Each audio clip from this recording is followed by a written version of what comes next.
5.9 Richter স্কেলৰ ভূমিকম্পৰ ফলত দলগাঁৱৰ পৰিঘটনা। ভূমিকম্পৰ প্ৰাবল্য ইমানেই তীব্ৰ আছিল যে ৰাজ্যৰ বিভিন্ন প্ৰান্তত বিস্তৰ ক্ষয়ক্ষতি হোৱাৰ খবৰ লাভ কৰা হৈছে। ইফালে দৰঙৰ দলগাঁৱতো আবেলিৰ ভূমিকম্পই জোকাৰি যোৱাৰ ফলত এই দৃশ্য।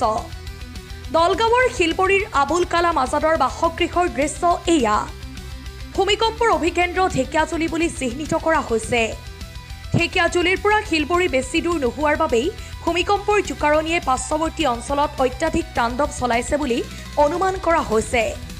কোনোমতে দৌৰি ওলাই যায় ঘৰৰ পৰা আৰু শুনা পাই প্ৰচণ্ড শব্দ। এই মন্তব্য আবুল কালামৰ। ভূমিকম্পৰ শেষত গৃহটোত প্ৰৱেশ কৰি প্ৰত্যক্ষ কৰিলে ৱালৰ ফাটি যোৱা অংশ। ভূমিকম্পৰ সময়ত কালাম আৰু তেখেতৰ পৰিয়ালৰ কি অৱস্থা হৈছিল এই মুহূৰ্তত মন্তব্য লৈ আহিছোঁ। ব্যুৰো ৰিপৰ্ট পি সংবাদ।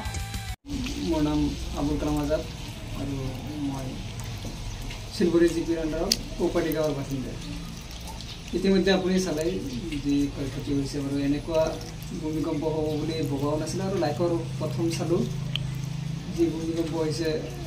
আমি ঘৰতে আছিলোঁ গোটেই ফেমিলি, এতিয়া জোকাৰি আছে। আমি ভাবিলোঁ কি হ'ল বা কিবা ভূমিকম্প মানে এনেকুৱা ভূমিকম্প হৈ আছিলে যেনে তেনে দৌৰি ঘৰৰ পৰা ওলালোঁ। আৰু ভূমিকম্প শেষ হোৱাৰ পিছত চালোঁ ঘৰৰ এইখিনি ফাট মেলিছে। যিহেতু 5 ইঞ্চি গাঁথনি আছিলে তথাপি আৰু ভূমিকম্পৰ কথা ভূমিকম্প আহিলে ফাট মেলিলে। আপুনি ভূমিকম্পৰ সময়ত আতংকত ভুগিছিল নেকি? বহুত আতংকিত হৈ গৈছিলোঁ আৰু মোৰ ফেমিলি বাহিৰত যেনে তেনে বাহিৰত ওলাই গৈছোঁ। কিবা শব্দ হৈছিল নেকি? শব্দ হৈছিলে, এটা শব্দ হৈছে মানে ৱালটো ভাঙাৰ সময়ত কিবা জোৰে এটা শব্দ হৈছিল। আপুনি গম পাইছিল নেকি যে ৱাল ফাটি গৈছিল? তেতিয়া লগে লগে গম পাইছোঁ, লগে লগে আহি চাব পৰা পিছত চাব পাৰোঁ এনেকুৱা অৱস্থা। তাৰপিছত এই ফাটিছে যে আৰু অলপ যদি দিলেহেঁতেন কেনেকুৱা অৱস্থা হ'লহেঁতেন অনুভৱ কৰকচোন। অলপ দিলেতো আৰু বেলেগ কথা আছিলে। যি অৱস্থা হৈছিলে আৰু অলপ মানে বেছি নহয় আৰু 10 ছেকেণ্ডমান হ'লেও মোৰ অনুভৱ ঘৰটো পৰি গ'লে হয়, তেনেকুৱা অৱস্থা হৈছিল। পূৰ্বে আৰু এনেকুৱা ভূমিকম্পৰ জোকাৰণি আপুনি গম পাইছিল নেকি? তেতিয়া অনুভৱ কৰিছিল নেকি? 2 বছৰ হ'লেকি তেনেকুৱা আগত এটা হৈছিলে, কিন্তু তাতকৈ অলপ বেছি যেন লাগিছে যোৱাকালি। আপোনাৰ ঘৰটো কিমান বছৰ পুৰণা? মোৰ ঘৰ হ'ল 7 বছৰ। হয়, আচলতে এনেকুৱা ঘৰ ভূমিকম্পৰ কাৰণে ছেফটি হয়নে? আপুনি কি ভাবে? আমি গাঁৱত থকা মানুহ, আমি কোনো এনেকুৱা ইঞ্জিনিয়াৰৰ সহায়ত কাম কৰা নাই।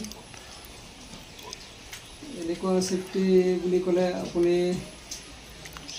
সেইটো আমি ভাবিব নোৱাৰোঁ যে ছেফটি বুলি আমি ভাবিব নোৱাৰোঁ, যিহেতু মিস্ত্ৰীয়ে ডাইৰেক্ট বনাইছে, কোনো ইঞ্জিনিয়াৰ অহা নাই আমাৰ ইয়াত। আপোনাৰতো ক্ষতি হৈছে, এতিয়া চৰকাৰক কিবা আহ্বান জনাব নেকি? চৰকাৰক আহ্বান জনাম, চৰকাৰে যদি কিবা তেনেকুৱা সহায় বা সহযোগ কৰিব পাৰে সেইখিনি। আপোনাৰ এড্ৰেছটো জনাব। মোৰ নাম আবুল কালাম আজাদ, গাঁও কৌপাটি গাঁও আৰু শিলবৰী জিপিৰ আণ্ডাৰত।